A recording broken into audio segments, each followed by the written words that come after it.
front of me.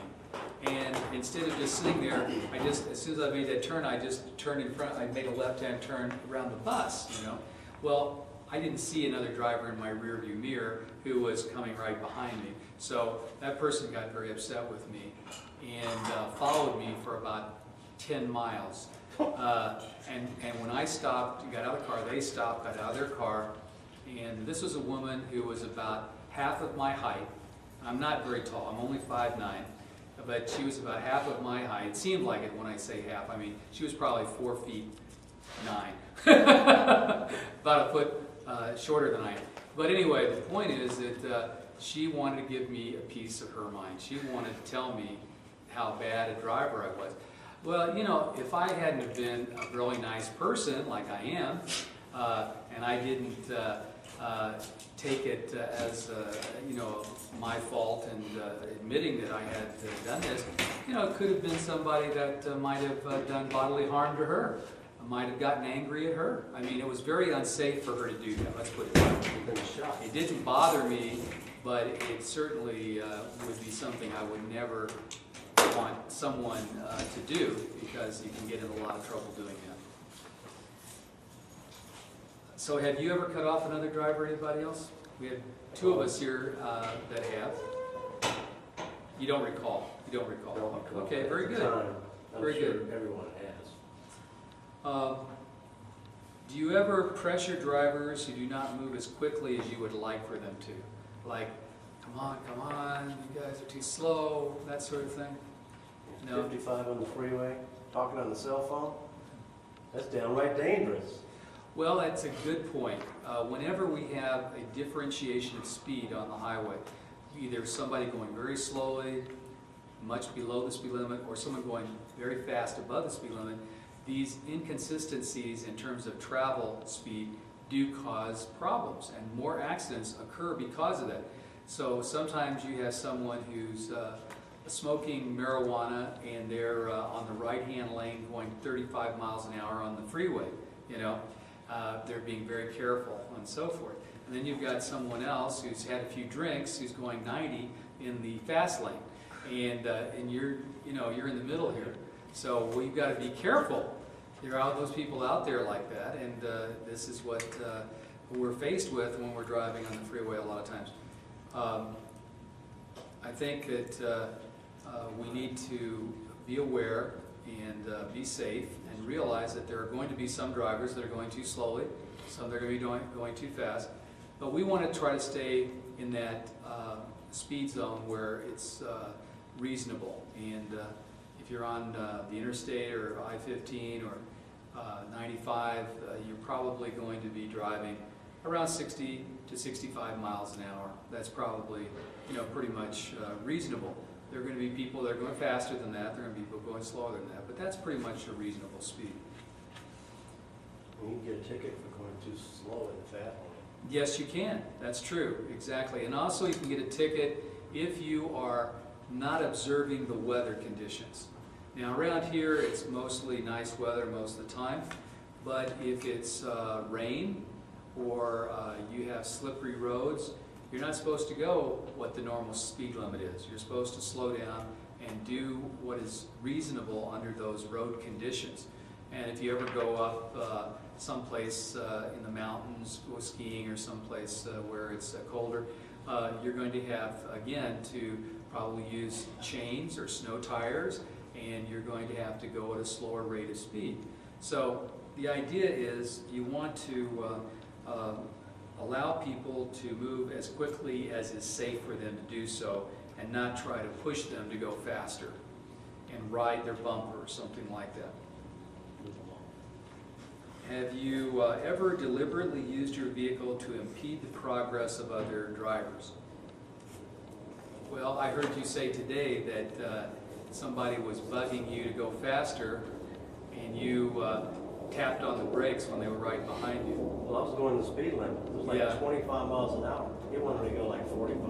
Right. So I'm not going to jeopardize my driving record just because he wants to go 45.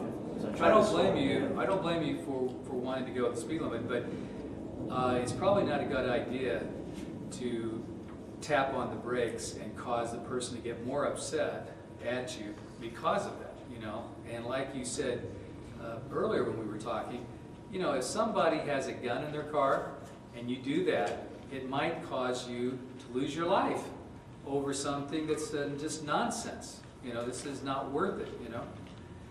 And I think that a lot of times men will get very macho about these things. They will, you know, start to say, well, look, who do you think I am? You're not giving me any respect, and so forth. And then they gets out of control, you know. So it's one of those things we want to be careful of.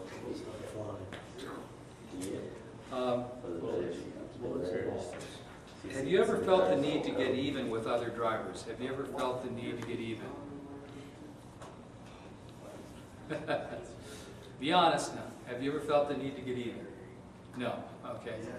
Well, I think that that's being very mature.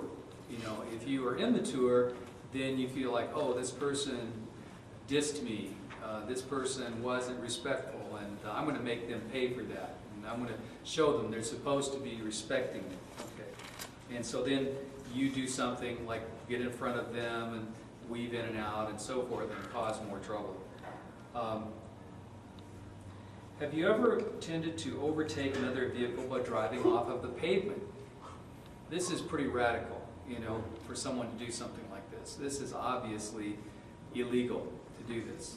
I mean, if you're a police officer, you might, or an emergency vehicle, you might do that. But if you are just a normal citizen driving off of the pavement to go after somebody, it's obviously going to get a ticket. You're going to get a ticket for that. Get killed too. Or kill someone else if they're walking on the sidewalk or the side of the road or something. So, okay, what about failing to yield the right of way? Have you ever had a situation where you failed to yield? No, that's good. No. Okay. Have you ever had an issue where you've driven between vehicles or people? I see this mostly with motorcycles, you know, where people will, you know, go through between cars and things like that. I think this is very dangerous to do, and it's something that if two cars ever got close to each other and you were driving through there, you know, you could get into an accident. I was just listening to radio recently about a woman who had driven 2 million miles. She was a truck driver, a woman who was a truck driver for Frito-Lay, and she had won an award as being the best driver for that company. She had driven 2 million miles without an accident, without a ticket, without any kind of problem. That's a lot of miles. The more miles we drive, the more likely it is that we're going to see road rage. The more likely it is that we're going to see a problem. I would just say that if you've answered yes to any of these questions, you have the potential for road rage. But if you answer yes to 3 or more questions, then you are already violating the law. So it's something to be aware of, and for us to do everything we can to stop road rage. What I'd like to do is talk to you a little bit now about any of your own experiences. Is there anything that you were telling me a little bit about, you know, coming up here today, how somebody was, you know, wanting you to drive faster and you were going slower, and you were going the speed limit, basically. Right. And they were pushing you. I guess they couldn't go around you because the street was narrow or something, or what? Well, they couldn't. It was on a curve. Okay. And they couldn't go around on a curve. Okay. And they couldn't go to the right because it was just a 2-lane road. Okay. So they sped up behind me about 2 feet from my bumper. So, and so they just got really close to your bumper and just was letting you know to move ahead.